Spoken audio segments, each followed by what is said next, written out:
أعوذ بالله من الشيطان الرجيم بسم الله الرحمن الرحيم الحمد لله رب العالمين. That is to say, I seek refuge with Allah from the rejected shaitan, in the name of Allah, the most gracious, the most merciful. It looks like I'm having a bit of a lag on my computer here.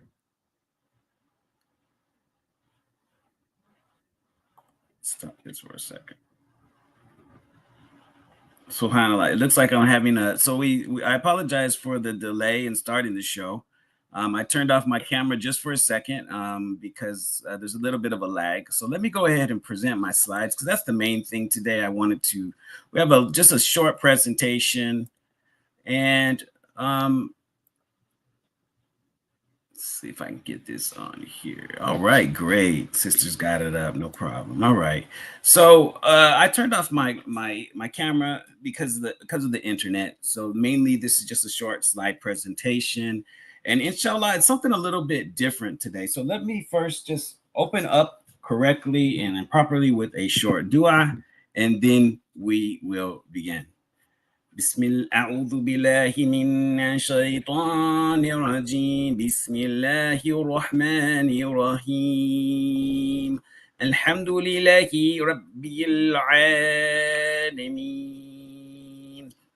الرحمن الرحيم مالك يوم الدين إياك نعبد وإياك نستعين اهدنا الصراط المستقيم صراط الذين أنعمت عليهم غير المغضوب عليهم ولا الضالين آمين. Alhamdulillah, Rabbil Alameen. Praise be to Allah, the Lord of the worlds. We praise Him, we glorify Him, and we thank Him for waking us up today and making us Muslim, mashallah. Let me see if I can advance. All right. So the first thing I want to do is welcome everyone to our Masjid New Africa Center for Human Development public address. Today's public address is a day that we have designed with the intent to speak with people who are non-Muslim as well as people who are Muslim. So in other words, we kind of want it to be a little bit of a dynamic presentation so that if you are a person who's you just happen to land on our webpage, or you're curious and you're searching about Islam, but maybe you're not Muslim, this is something that can benefit you. All right. And if you are a Muslim, then this is also something that can benefit you as well and help you grow further in your walk and your talk and in your faith. We often talk about profound topics, on this show and in our masjids, not just at Masjid New Africa, Center for Human Development, but at many of our masjids. But what we do not often do, while we will cite our sources, we do not often share our sources. Okay. And so I thought, well, why don't we do something a little bit different? Why not, rather than just, regurgitating the information in a creative way through a beautiful speech or talk or lecture, why not, share some of the sources of the information that we get it from, what are some of the I want to talk a little bit about some of the sources of research and learning that I've come across in my own life that have contributed to my understanding and my growth in human development. And so I thought a book review would be something kind of interesting, and along those lines. So that's what we have today. So I want to welcome everybody to our Masjid New Africa book review. This is the first. This is just kind of a pilot case, a test case, to see if this is something that's helpful to us and encourages others to learn, inshallah. So with that, let me try to get my cam on one more time. But if it goes slow, I'm gonna turn it back off. Let's go. Here we go. It was related that the Prophet of Islam said, "Whoever goes out seeking knowledge, then they are in Allah's cause until they return."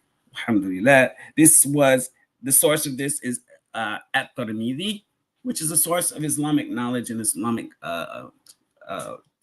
teachings about the words, the deeds, and the actions of Prophet Muhammad alayhi salam. So whoever the Prophet clearly indicated that when you go forth and you seek knowledge, you seek wisdom, understanding, and you're trying to grow, and you're doing it for the sake of improving your religion and your practice of the religion. You're doing this because you want to improve who you are. It says in Allah's cause, meaning that it's not just to make you a better person. Oh, freezing. Let me stop it. All right. Yeah, I was freezing up again, so let's just continue without the camera. So it's not just knowledge is not just to make us better, but it's actually to help us achieve something in the cause of Allah. And Allah says that this person is as if he's in jihad. It's as if he's a mujahid until he returns from the act of seeking knowledge. And so this is the weight and the profundity of the act of seeking knowledge in Islam. So this is a very a commendable act which Allah rewards, and He rewards it several ways. So today's topic, as we jump into this book review, is called "Our Unique Journey of Belief in America." Our unique journey of belief in America. A brief discussion and book review. So this is a talk about the unique history, role, and purpose of the African American Muslim Ummah, of the American Muslim Ummah. All right, and we're going to deal with a little bit of history. And I love this subject; it's really important. And I said American Muslim Ummah, right? And I almost said African American because we're going to deal with a lot of discussions of African American history today. Because when you look at Islam, the beginning of Islam in America, you have to deal with the African American community. But as time has progressed and we have come into our modern era, it's not just the African American. We have a very diverse and a multicultural community, a vibrant community of people from all across the world. But the problem, I think, is in a lack of understanding and depth of knowledge. Indeed, Allah speaks of this in the Holy Quran, where Allah says, "Indeed, I have made you into tribes and races, so not so that you may hate one another, so that you may know one another, so that you may have a deeper understanding of the potential within your human excellence," right? So let us continue. All right. So let's start with a basic question as we go forward. What makes our Islamic journey in America so unique? What makes our Islamic journey in America so unique? Answer. Islam in America has a noble history rooted in the lives of those whose ancestors survived slavery. Wow. This is a profound statement. Listen to this. Islam in America has a noble history rooted in those whose ancestors survived the institution of slavery. And this history is a history of people who fought not just to survive through the institution of slavery, but their ancestors fought through the civil rights era, or migrated. Some of their ancestors, people who make up the community today, our ancestors migrated from far away in hopes of a future. You know, think the Titanic. Think the Titanic. Think about that, right? People coming from far away in the early era, in the early years of the American experiment here in the American continent, and in addition, and who over the centuries believed and fought for freedom, equality, and justice. All right. So this is the unique. What makes our Islamic journey in America so unique is actually a journey that begins in struggle. It's a journey that begins in seeking to obtain a better life. And it's one that even to this day, it continues to be at the head of fighting for equality and justice and freedom. And this brings me to a meeting that we had recently with a congressperson, a gentleman running for Congress. And one of the things that everybody at the table expressed Like, we were a multicultural group of people. You had people from the U.S., you had people from Pakistan, you had people from India, you had all these different Muslim, interests, and we all had these different views of what's important to us. But one thing remained consistent, no matter who talked: we all wanted respect. We all wanted to be treated as the next person is treated in this country. And so it's kind of sad that we're at a point where we're actually going backwards instead of forwards. And that's really what this talk is about. So what's on today's agenda? Let's get to it. What makes our Islamic journey so unique in America? We just talked about that, right? Just spoke on that. The origin of Islam in America is rooted in the institution of slavery. And that's an uncomfortable topic for some people. Just to say the word evokes negative feelings in some people, but it is important that we deal with our history, face forward, head up, and with the right understanding, and not try to, really get out from under what the true issues are. And if we do it like that, then we can actually really begin to solve some problems, right? Or the other road is to go the direction of what we see the society today, right? And I'm not going to get too detailed. You can just flip on CNN, you can flip on MSNBC to get all that understanding of what I'm talking about. So the second point is that the origin of Islamic life is also rooted in the civil rights era. Right? A lot of people don't understand this. We do not, many people come into the US and practice Islam, and they do not understand how they got here. But let's just keep going. We'll get to that point. Let me not get ahead of myself. The second topic that we're going to explore is why history is a people's memory, right? We want to frame the problem. We want to talk about kind of rewriting American history, the importance of self-knowledge, and how Islam actually arrived in America. How do we begin solving our communal crisis? This is going to be the third topic. And at the end, of course, something about the cure and something about the disease. So these are going to be the books that I'm going to talk a little bit about. All right. Malcolm X is quoted to have said during his lifetime, El-Hajj Malik El-Shabazz, our brother, may Allah be pleased with him, receive his deeds, and forgive him for his misdeeds. He stated, history is people's memory, and without a memory, man is demoted to lower than an animal. History, let this sink in for a moment, is a people's memory. So without a memory, a man is demoted to the lower state of an animal.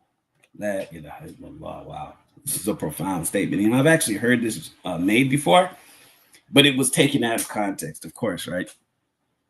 Like, without rules, we are nothing more than animals. But it is actually Malcolm X who made this statement. And he wasn't referring to the rules that govern society. He was actually speaking about people's history and their understanding of their beginning, their present, and now their future. Because in order to understand where you're going in the future, then you have to have an understanding of where you actually left from. Let's just understand this. It is impossible in geometry. In order to designate a space, you have to have a starting point and an ending point. Designate space. So life is the same. You have a starting point and an ending point. You have to kind of have an understanding about those two things. Let's keep going. So framing the problem. Let's kind of put this problem in focus, put it up on the wall so we can better understand it. What we're witnessing here today in the United States, and really kind of what spurred this discussion, is the unprecedented movement by many people in power to rewrite history, essentially. To rewrite history. And you rewrite it not by literally rewriting the books, by simply ignoring things that took place and just not including them in the book, as if that had not been done enough already, right? So erasing history, and particularly erasing Black history. See, that's the key here. We're not actually seeing a elimination of all people's history. No. We're actually seeing a very specific and targeted focus on a certain type of history. And I'll tell you why this is. It's actually simple and easy to understand this. When you erase Black history, you erase the American connection to the civil rights movement and you erase the American movement towards justice, equality, and freedom for all people, because the greatest of leaders who stood up for those principles was not George Washington, nor Thomas Jefferson, nor Samuel Adams, or any of the framers, but it was actually those people who fought during the civil rights movement to get the Bill of Rights instituted and to get voting rights instituted and all these things that we actually enjoyed today in our modern era. So with that in mind, you're actually seeing a rollback. You're seeing an attack against this institution. And the first thing you have to do to remove an institution is you have to devalue that institution in the eyes of the people. Because if the people value the institution, you attack it, you try to remove it, what's going to happen? They're going to refuse. So first thing you do is you devalue it. And how do you devalue it? You devalue it by removing their understanding of why the institution exists in the first place. We call that history. So if you take history as truth rather than propaganda, this is a problem for you. Rewriting of history by eliminating discussions relating to the creation of civil rights and the overcoming of Jim Crow and the establishment of equality and things like the word DIE, right? We said diversity, equity, and inclusion, right? DIE. So they create these acronyms. They kind of feed them to you, and they turn it into something bad. Why would we want to remove diversity? This is why would we want to remove inclusion? You know, there's only one group of people who would want to do that, and that's the people who already have control. So, pause this. Excuse me.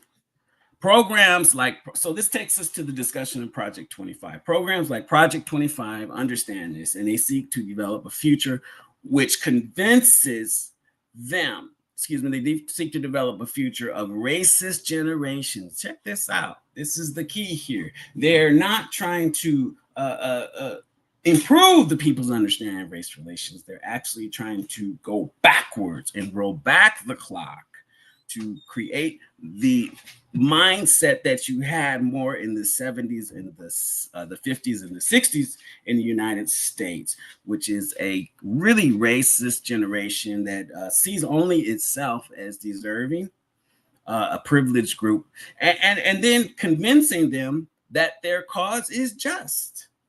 You have to convince the people that this is actually a just cause, to the point where people whose interest this is not in will support it.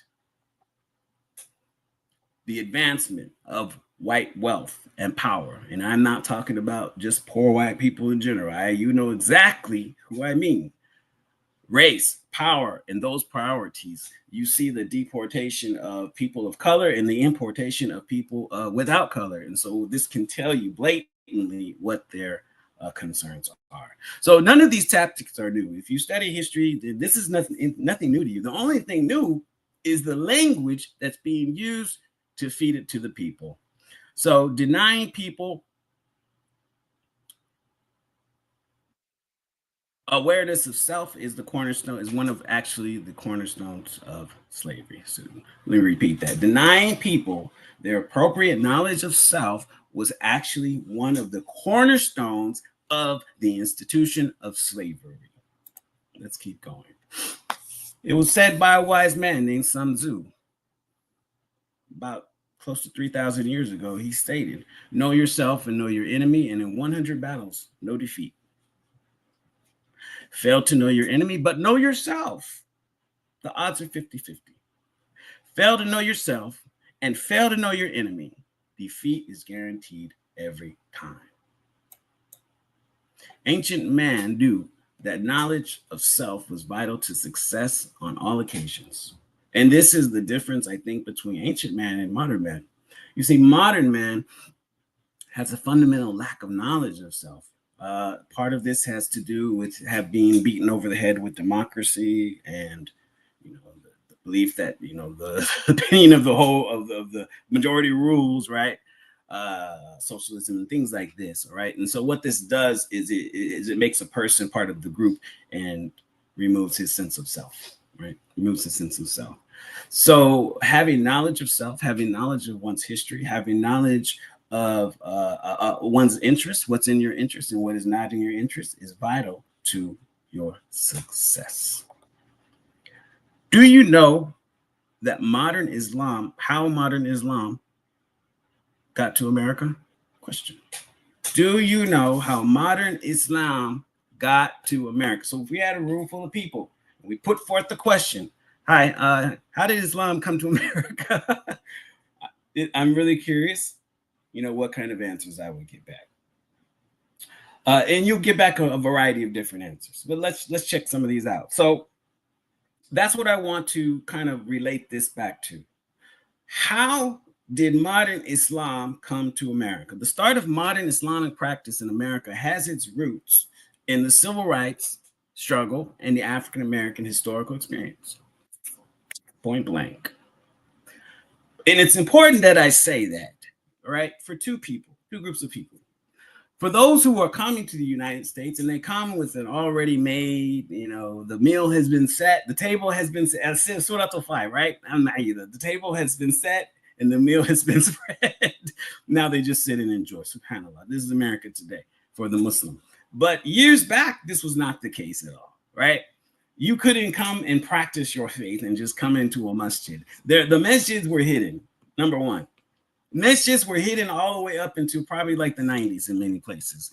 So one of my favorite masjids, you wouldn't even know it was a masjid had they not stuck a little sign out front that said masjid in Arabic, right? In Arabic. Only a Muslim would know this. So it's important to know that Islam has a deep historical connection to the struggle for rights here in the United States. Number one. And so let's just, regressing a little bit, and I'm not going to go through all this history, but I just kind of want to touch a couple of points.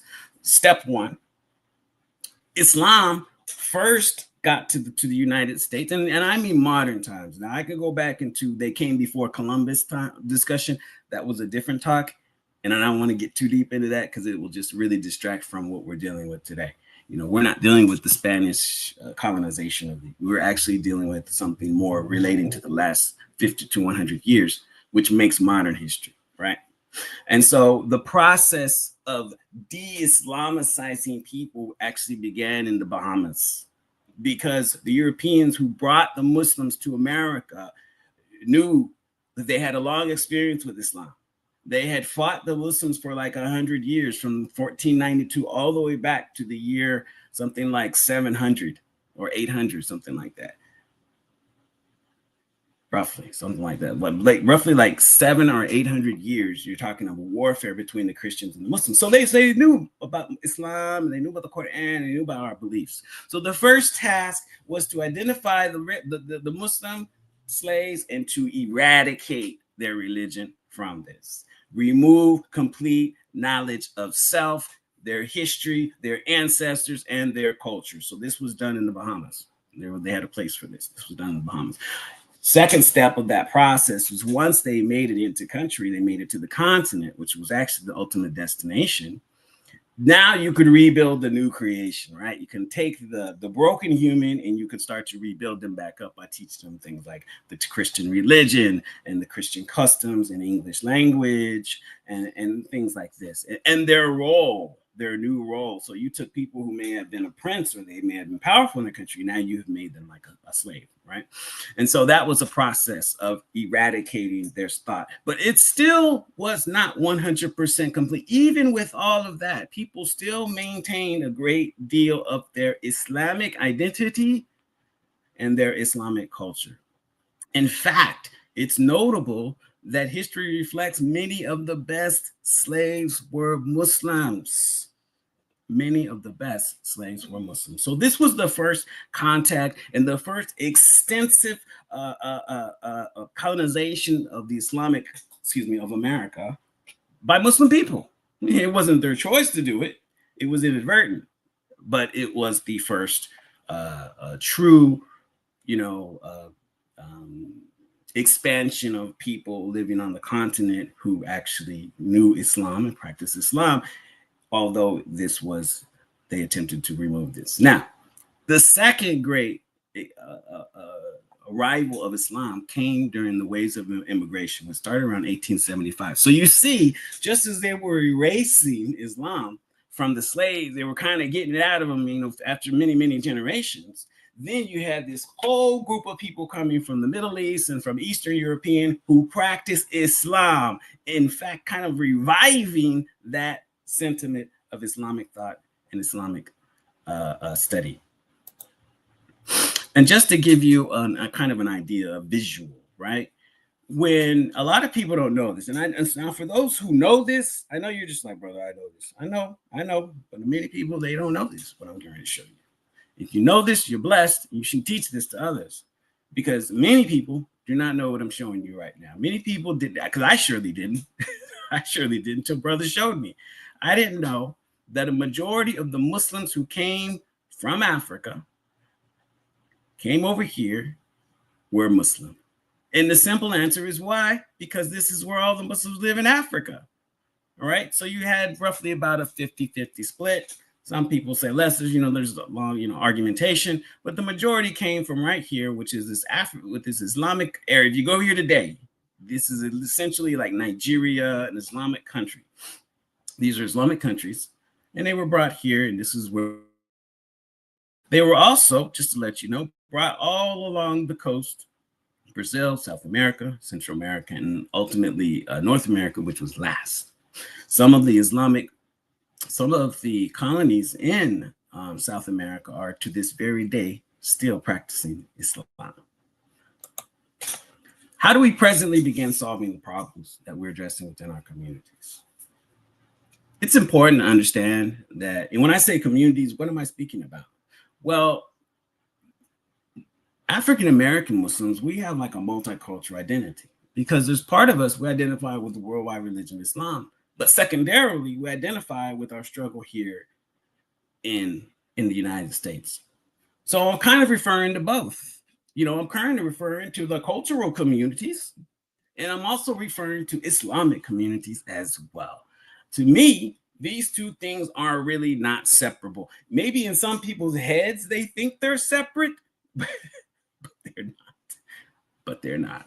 It's kind of like the guy with has the 7-Eleven, store on the corner, who somehow thinks he's separate from the ghetto in which his store exists. He's not. He's part of it. So it's important to understand that the modern Islamic movement has most of its roots in the history of the slave trade, the Civil War, the Reconstruction era, Jim Crow, and the civil rights. These are inseparable, and you really can't speak about one without speaking about the other. So solving some of these problems that we're dealing with today, it requires a review of what happened in the past. And this is inescapable for a conclusion for a person for a student of history. We understand that if you want to begin looking at what's going on today and why it's happening, you have to first start with recent history, politics, cultural studies. So many Islamic organizations are failing today. They're failing to reach the people and really touch their hearts, because they thought that they would be able to just work hard, become educated, and have a little money, and then you would succeed, right? That's not the case. And now they're understanding that, as many people come to the United States and they begin to raise families, and they experience a lot of the racism and a lot of the discrimination, and their children get their hijabs ripped off, and their daughters get confronted at school, and they get called names, they get called, derogatory terms, and get called things like terrorists. Just a constant litany of these behaviors. All right. And so it's stunning to these people, especially if you went to like Harvard or you went to Yale. You're trying to figure out, what did you do wrong? And I'll say this to you, my brother or sister, the only thing you did wrong was neglect to learn the history of the country in which you live and how that history directly relates to you. So today's book reviews cover two problem areas. Number one, the identity crisis. As I said a moment ago, most Muslims have no idea how they came to practice Islam in America. I'm going to get in trouble for this. I'm saying it to evoke some thoughts and emotions. Yes. So I want people to, is that me? I don't know. They may think they got here by getting on a plane, a train, or a boat. All right. So now you're saying, oh, the brother talking about the people. Well, let's just keep going now. Or being born into a Muslim family, right? So in other words, many people, whether you were maybe born into a Muslim family, unless you really converted through the hard ropes of having lived your life, discovered you needed a different way, and then you kind of converted, you really may not know the value and the power of Islam in changing lives. Okay. And so when many people come, and as I said in kind of the beginning, it's already made. It's almost like a person who goes down a road and thinks they put the road there, never appreciating the fact that someone had to cut the trees, someone had to smooth the earth, someone had to build, get the materials, lay them out. Someone had to do all this.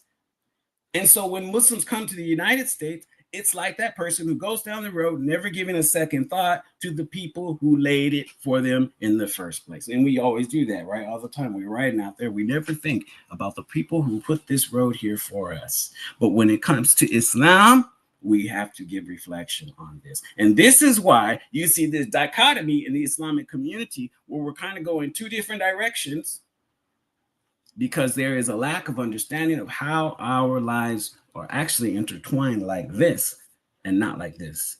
Many immigrant Muslims, I'm not picking on my brothers and sisters from over there. I'm trying to wake them up. I'm trying to hip them to some things. So many brothers and sisters who immigrated to the US did not openly express their identity until after 100 years of civil rights activism in the early 20th century of the United States. Must I say that again? Many immigrant Muslims did not express their Islamic identity until after 100 years of activism, of civil rights activism within the 21st century. First of all, at first, all they had to do was just follow the law until the second generations fell victim to the American cultural realities that we're dealing with today. All right, classism, racism, labor exploitation, drug abuse and addiction, things like this. So now, as brothers and sisters have come here and they've found it okay to express their identity, as the younger generations are beginning to run into the same problems that people who are native have run into. Out of this milieu, two veins of institutional Islamic practice have evolved that I've noticed, that I can identify. And one is two primary groupings of Islam in America are those people who migrated here and those people who were born here. Those who migrated and those who were born here. And they have two kind of clearly different outlooks of their position here in the US. So this has resulted in a complex, what I call a complex identity crisis, which has yet to be resolved. Both have blind spots when it comes to understanding their context in American history. Yes. And so there's both sides have, and this isn't a critique against either or, it's actually more of an observation. And I want to point out to you that, so this is pointing something out, making you aware. What does the Quran always say? That Allah reminds us so that we will think, right? He's not reminding us to make us feel bad about ourselves. No, he's reminding us so we can reflect on this and think about this. So let's go a little bit deeper, right? Let's go to problem number 2, lack of self-knowledge. So the first one is the identity crisis. Muslim, we have an identity, a little bit of an identity crisis, right? But the second is the lack of self-knowledge, and this relates to the identity crisis. So an extension of problem 1 is the lack of self-knowledge is a chronic, systematic, and intentionally created condition which is designed to make individuals hate themselves, hate their culture, ignore their language, disregard their customs, completely not understand anything about their history, and not reflect upon their situation in the United States. And I know that was a lot, but that's why we're recording this, so you can rewind that. Okay, so the lack of self-knowledge has profound consequences in life of the individual. So if you want to, and let me just make it a little bit more clear. It boils down to this: if you want to actualize people, make them successful, make them reach their potential, teach them about themselves. But if you want to oppress people, if you want to hold them back, hold them down, repress them, keep them ignorant of themselves. That was the cornerstone of slavery. digging deeper into the issue. Like, brother, stop. I think, no, we're not done yet. One more thing. Making a slave, the process, looking back to see forward. So the books that we're going to talk about cover these areas, right? I'm not here to really, this is stuff that you would need an entire semester of discussions to really do justice to the topic here.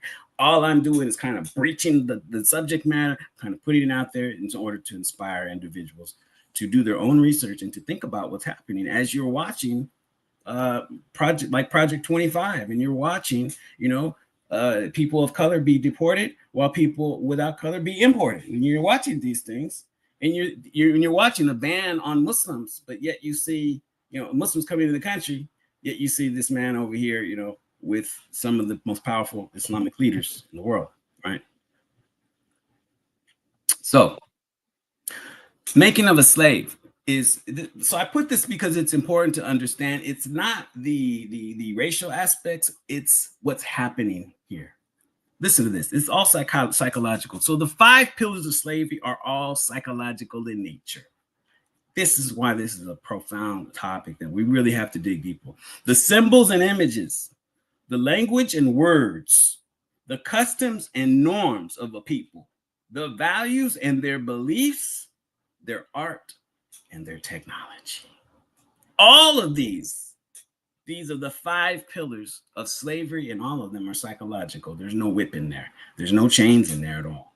If you can conquer their symbols and conquer their images, if you can take away their language and change the words that they use from words of power to words to words that are destructive, take the word brother and change it to the N word. Take the word sister and change it to the B word. Take the word family and change it to, take the word a friend and call him the dog, hey dog, So these are the language and the power of symbols that has been affected by the institution of slavery, which has to be reclaimed. Customs and norms, values, beliefs, art, and technology. And the books that I mentioned in a moment are going to actually reflect on these topics in depth. So, evolution of an Islamic nation in America. So the second area that I think is important to really look at, especially if you're a Muslim coming to this country, really either or, if you've grown up here or you come to here or you're a convert, you need to know your place in the history and in the grand scheme of things, right? Some of us do not, we think Islam got imported from another country, not even realizing that Islam has been here as long as people have been here. And don't let me get into they came before Columbus. Okay. The evolution of Islamic nation. So when I say the evolution of Islamic nation in America, what I'm not speaking of Nation of Islam, I'm literally talking about the growth and development of the homegrown Islamic movement on this continent. So this is a brief review of the journey that Islam has made from the slave culture now to mainstream culture, right? And that's what we're looking. We've come a long ways, brothers and sisters. You come from the Bahamas and the breaking people and removing their religion to now you have Muslims in Congress, right? Now you have Muslims in some of the most powerful positions, and the most wealthiest people in the planet and in the country. So with that said, spirituality alone will not cure the condition of ignorance, poverty, and powerlessness. There has to be something else. Religion alone is not going to, if all you're doing is looking at religion to fix your condition, well, let me explain something. You will be a happy religious person, but you will not be very successful at really interacting within your community and making Islam part of this world rather than something foreign from far away. Malcolm X once said, you don't have to be a man to fight for freedom. All you have to do is be an intelligent human being. All right. And so in order to become intelligent and increase your intelligence, what do we have to do? Well, we have to open up our minds. We have to begin to learn. So one of the things that these books do is they diagnose the disease. And the other things that the books do that I'm going to speak about is they cure the disease. They treat the illness, build the character, and improve the nature. All right. Now I'm almost there. We did start about 15 minutes late, so I'm actually doing pretty good on time. And I've gotten to the point where I want to, the main part of what I want to talk about today. We can never fully separate from the trauma of our past cultural experiences, but we can overcome it by creating new and better ones, right? We can never not be who we are. So it's important. This is why it's important to really understand your history and to appreciate both the positive and the negative aspects of it. So there are some things that are traumatic. There are also some things that are empowering. All right. And so we will never understand how we fit into this, right? Or where we're even going. And this is why you have this duality in America right now, where people are really confused. They're voting against their own interests, right? They're putting people in power who clearly do not represent their interests, because you have this disconnect from their historical experience and the direction that they need to go in the future. So the following titles that I'm going to talk about briefly cover three primary areas. One is African American history. The other is Islamic American history. And these two things are pretty much inseparable when you deal with the U.S. And the third is undoing the damage of what has been done, psychological oppression. So the first book on the list that I want to recommend, brothers and sisters, take time to read. If you haven't already read it, now, if you have read it, you're doing really, really good. And you know why I'm talking about this, right? But if you haven't read it, you know, a lot of us talk about slavery, but we've never even taken time to sit and read a book about it. And I don't mean watching a Time documentary. No. I mean really sitting down and reading the words of the people whose names we mention from time to time. Frederick Douglass, Booker T. Washington, W.E.B. Du Bois, Ida B. Wells, Frederick Douglass, any of these people who came through the struggle, Marcus Garvey, to help us become who we are today. So this book is a really good book. But check this out. It's super thin. It's about 80 pages. I don't have my camera on, but it's really, really thin. So it's not like a novel, right? In fact, I think he made it really thin on purpose. This is what stands out about this. This is a firsthand account of someone who was in the institution of slavery. And in fact, let me just read you a citation. That's what I said I was going to do. I was actually going to. Let me just read you something from the words of Frederick Douglass out of his book. On page 22, page 44, chapter 10, he deals with holidays, right? And this is what he says. Frederick Douglass says, the days between Christmas and New Year's Day are allowed as holidays, and accordingly, we are not required to perform any labor more than to feed and take care of the stock. This time we are regarded as our own by the grace of our masters, and were therefore used or abused, and we therefore used it or abused it as we pleased. Those of us who had families at a distance, we were allowed to spend the whole 6 days in their society. The staid, sober, thinking, industrious ones of our number would employ themselves in making corn brooms, mats, horse collars, baskets, and other would spend the time in hunting possums, hares, and coons. The holidays are part and parcel of the gross fraud, wrong, and immunity of slavery.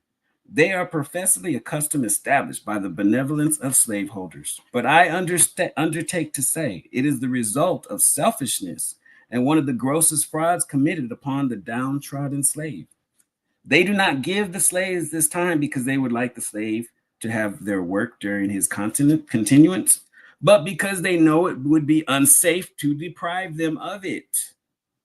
This will be seen by the fact that the slaveholders like to have their slaves spend those days just in such a manner as to make them as glad of their ending as of their beginning. Their object seems to be to disgust their slaves with freedom by plunging them into the lowest depths of dissipation and drunkenness. For instance, the slaveholders not only like to see the slaves drink of his own accord, but will adopt various plans to make him drink. One plan is to make bets on the slaves as to who can drink the most whiskey without getting drunk.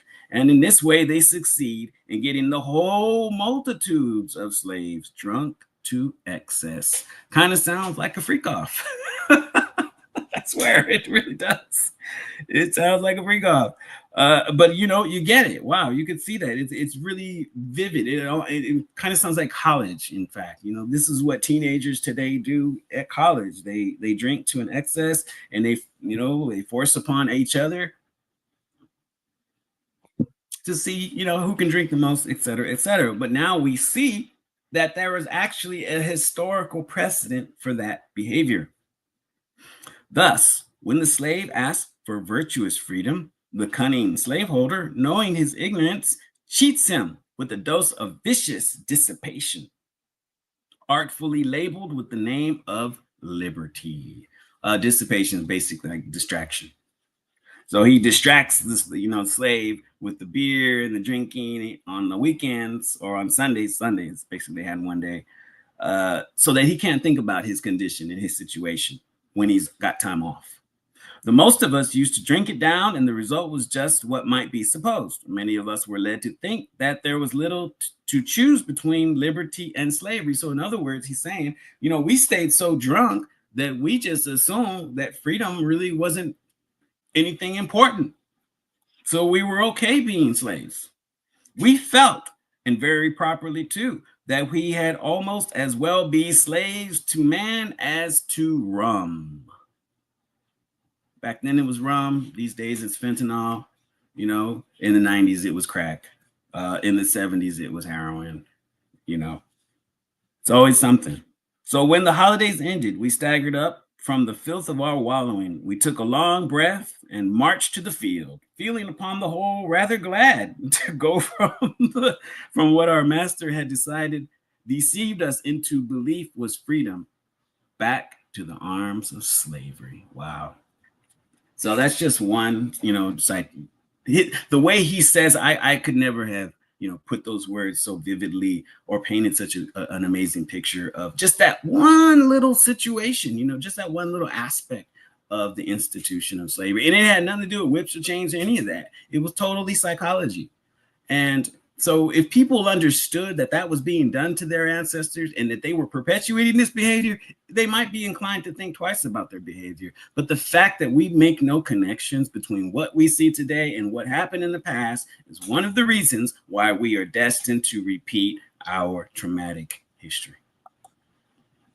The second book I would like to recommend that I reviewed, I've read, and I'm only recommending books that I've read myself, right?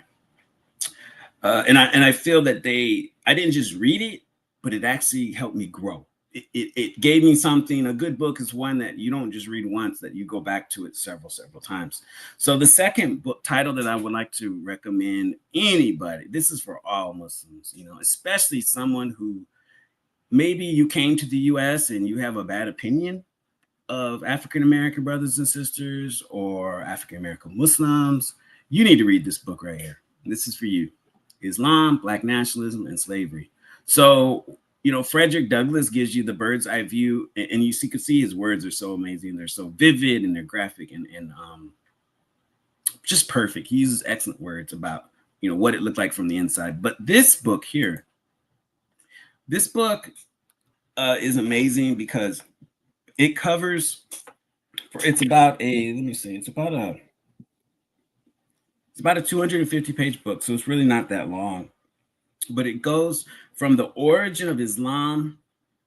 It goes from the rise of Islam. Let me just read some of the chapter titles, so you guys get an understanding. And for you, some of the older brothers and sisters, you've been in the Deen, you probably done read this book. Like, yes, definitely. Africans' contributions to the rise of Islam, chapter 1. Right. So that just knocks out this whole. A lot of people didn't know how many Africans were in the household of the prophet, and how many Sahaba were members, how many African people were members of the prophet Sahaba, his closest companions. This is why when he gives his final speech, he says that, the white is not better than the black, and the black is not better than the white, because even in those times they had problems. That the Arab is not better than the non-Arab, and the non-Arab is not better than the Arab. So he had to be specific about that. Muslim slaves in America is chapter 2. Chapter 3, African and Muslim slaves. Let's see, Islam in South America and the Caribbean. So this is great. I mean, when I read all that, it was just opened my eyes to understand, okay, Islam is just not something new here. Islam has been here for a long, long time. In fact, really, Islam has been here almost as long as humans have been here, at least in recent history. Profile of Muslim slaves in Brazil, the decline of Islam in Brazil. So there's a huge Islamic Brazilian community even to this day.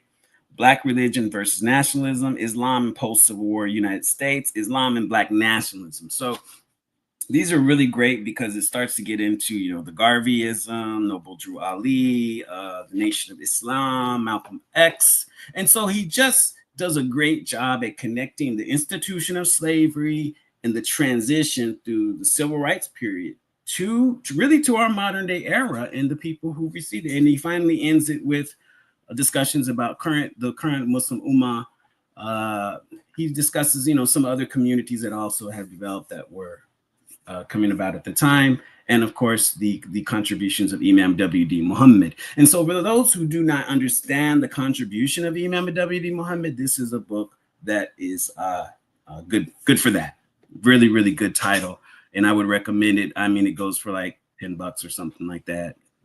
It's kind of old. It might be out of print, so I think mine cost me like $20. All right. And the last one isn't a book. It's an author that I'd like to recommend. And as we wrap up here, book 3 is the titles by Dr. Naim Akbar. And I read these, so I recommend these for someone with children. I read these when I was like 19, 20, 21, 22, 23, and they really, really helped me a lot. Number one, they're super thin. so like, you know, I don't like to advise you to never punish your kids with knowledge, right? Never say, hey, you're going to do a book report if you don't do, you know, but encourage them, you know, maybe if you read this book, you can, you know, have some extra privileges or play your Xbox or something. I don't know, whatever, you know, whatever goes for your household. But this is definitely something you want to incentivize your children to read. I would even suggest maybe even sitting and reading it together. I mean, come on, we just don't do things that would mean so much. You know, it means so much rather than give the kid the book and say, hey, read this, give me a report. No, sit and say, hey, read it to me. And have them read through a chapter and then ask them, so what did you think about that? What did you get from that? And you don't have to be a doctor or imam or a specialist. Just read the book. It's so simple. Dr. Naim Akbar, if you've ever seen any of his titles, he breaks stuff down so simplistically that a young person can really easily begin to understand it. And so the first book on the list is Breaking the Chains of Psychological Slavery. All right. And it deals with, you know, really deals with our attitude towards things. And he basically talks about, from the psychological perspective, how we have preserved a lot of these negative attitudes that came out of our traumatic past. All right. And so he gives first, you know, kind of his assessment about how we look at work, property, like how Frederick Douglass just talked about time off, right? He talked about how they made the slaves drink to excess, binge drink, literally binge drink. All right. So he talks about things like that, leadership, but he relates it to, and he was a student of Imam W.D. Muhammad. So he gives, you know, he starts off his book, Dr. Naim Akbar, really starts it off by commending Imam W.D. Muhammad by speaking about how the fact that he's a student of him and commending him for his accomplishments, right? Imam didn't endorse this book particularly, but he's a student of the Imam and he gives credit to that. The next section of the book talks about how to free ourselves from this mental slavery. A lot of these leftover ideas, personal inferiority, our ideas towards leadership. He's got a chapter called The Clown. Let me read that one. Here goes. The Clown. Another popular character, which has its origin in slavery, is the African-American clown. One of the primary forms of remaining in favor with the slave master by the slaves was to provide entertainment for the master and his household. It is easy to observe that man exults in his superiority over lower animals by teaching them to do tricks and to be entertained by those tricks. In much the same way, the slave owner prided himself in his superiority by being entertained by the slave. Now, this is actually true. Yeah, this is very true. That was one of their pastimes, that they would basically get slaves and make them act like clowns, make them entertain them like old kings, right? In Europe or something. Writers have long pointed to the jester, the clown, or the fool as the inferior one who's always responsible for making his superior laugh. Using a person for your clown has always been one of the major ways to assert your dominance over a person. Mockery is one of the most sophisticated forms of humiliation.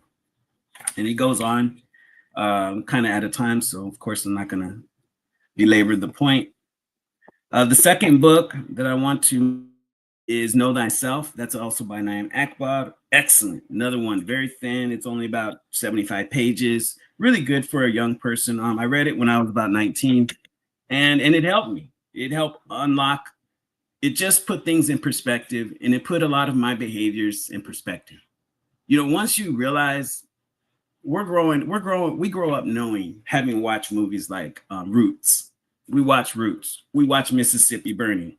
You know, we watched Malcolm X, but we didn't connect it to our lives, right? So we think that's just past history and it doesn't exist anymore. These books make the connection, right? They make, and he doesn't just make the connection as a criticism. He makes the connection as an observation, and then he comes in and he provides a solution. He says, okay, well, look, this is the problem. Now here is a solution with which you can change this condition. And so, you know, it could get your kid maybe to stop acting like a clown in class because he's realizing, man, I'm just perpetuating a stereotype that has been preserved since the end of slavery.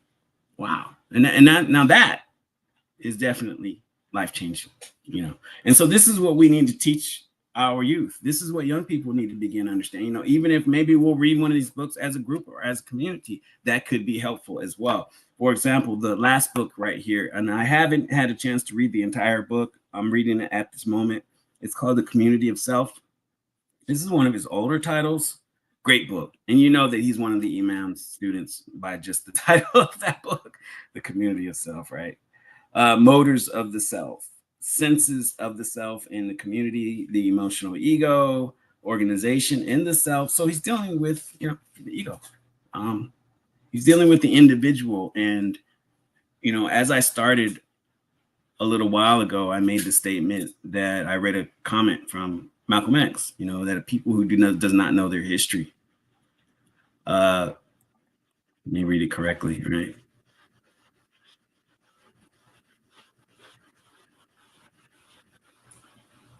History is a people's memory, and without a memory, man is demoted to the lower animals. Why do we behave the way we behave today, brothers and sisters?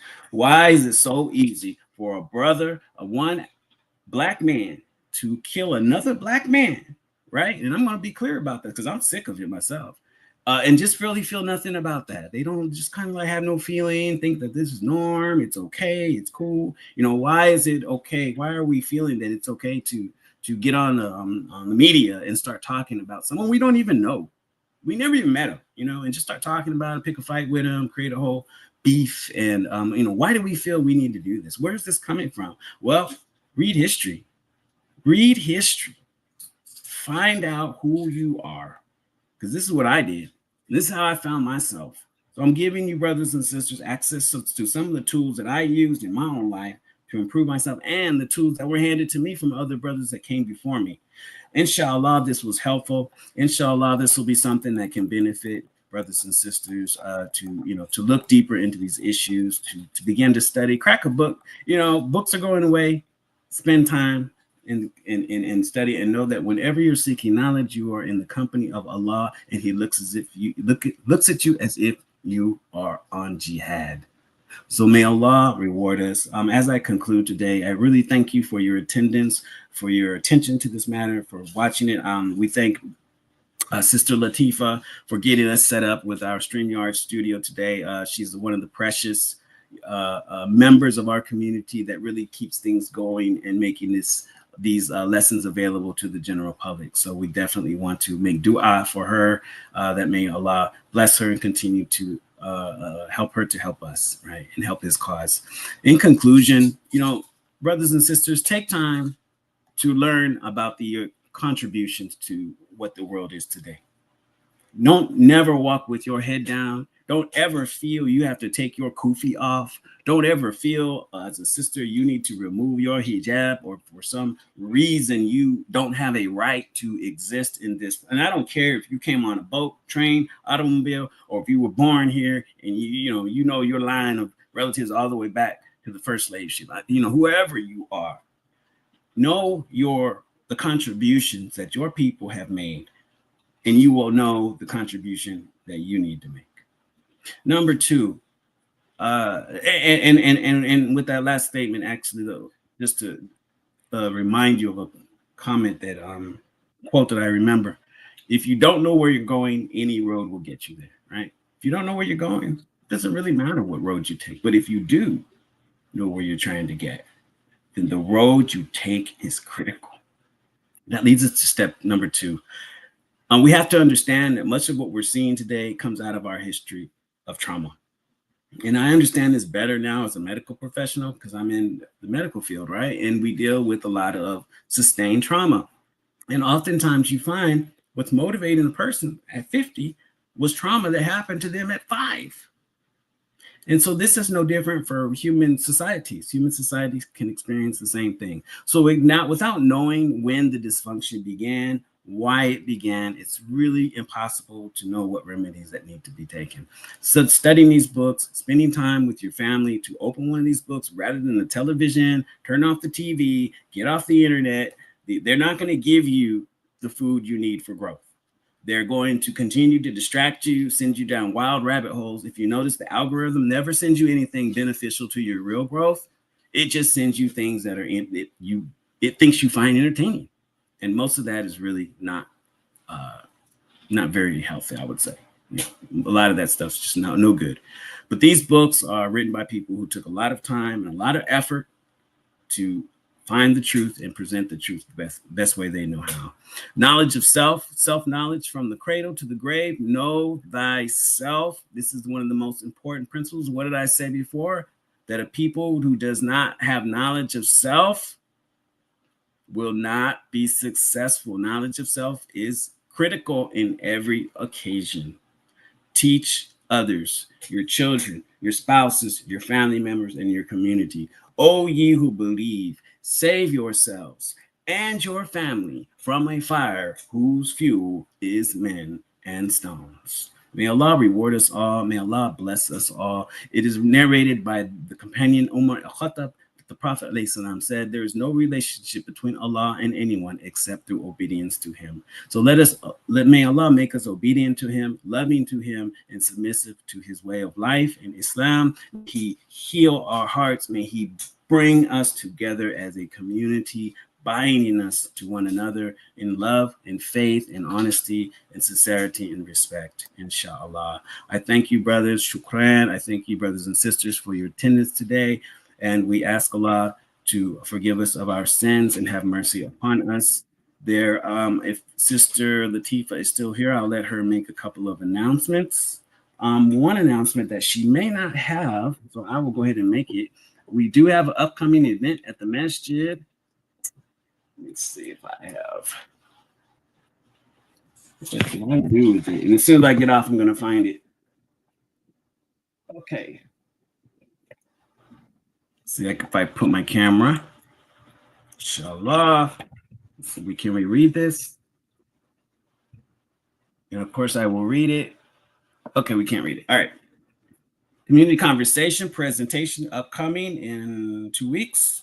A salute to the Honorable Elijah Muhammad, the man behind the men. This will be at Masjid New Africa, 7610 Highway 6, Hitchcock, Texas, 77563.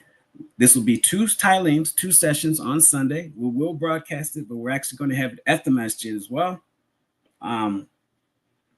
Session 1 will be June the 1st, 2025, 12:30 to 1:30. But we will be there till 2 because we're going to have some refreshments afterwards, inshallah. Session 2 will be 12:30 to 1:30 as well. Same thing, where we'll have refreshments. That'll be June the 8th. So June the 1st, June the 8th, we have a special a salute to the Honorable Elijah Muhammad, the man behind the men. Okay, the man behind the men. Like brother heard some brothers like, what? They're gonna be talking about Elijah Muhammad. What's going on here? Them brothers in New Africa done got off. What they doing? No, brother, it's the man behind the men, right? And who was the man and who was the men, right? So the man was Elijah Muhammad, right?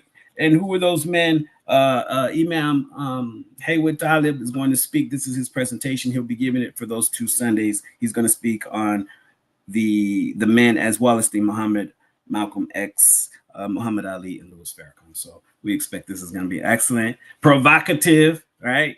Provocative, controversial, inshallah.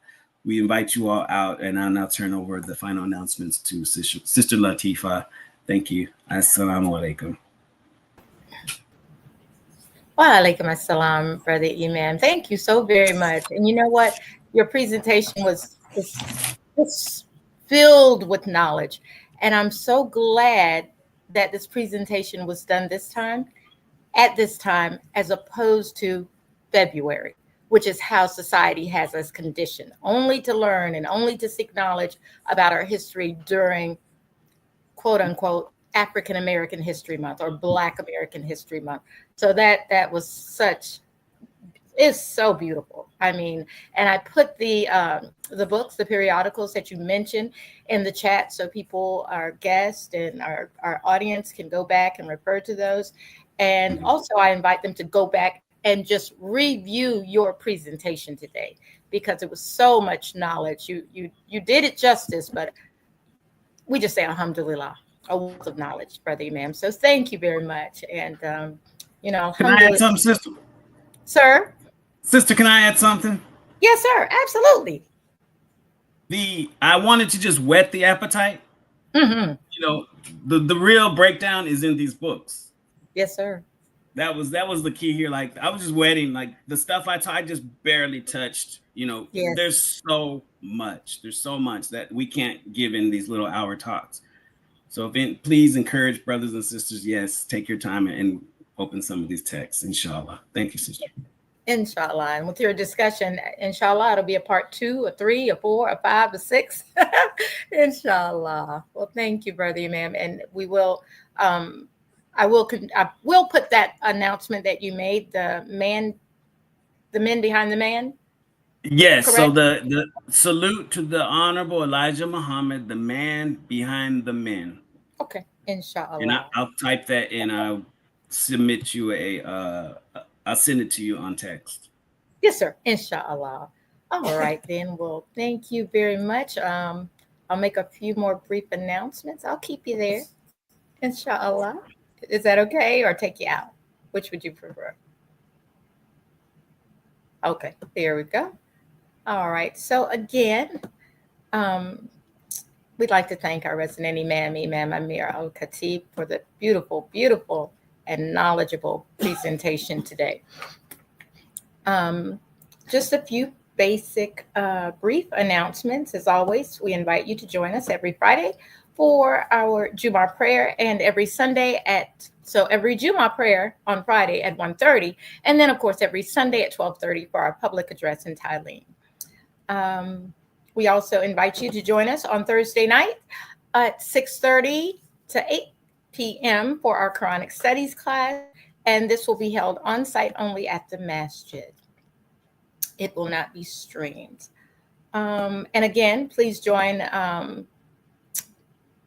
our other brother, Imam Lee, for community chess class every Monday night from 6 to 7:30 p.m. So that's tomorrow night, inshallah, at Carver Park.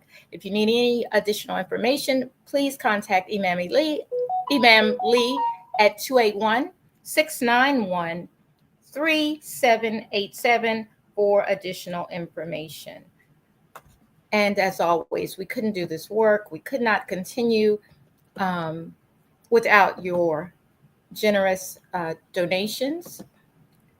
Those donations may be mailed in to 7610 Highway 6 at Hitchcock, Texas, 77563.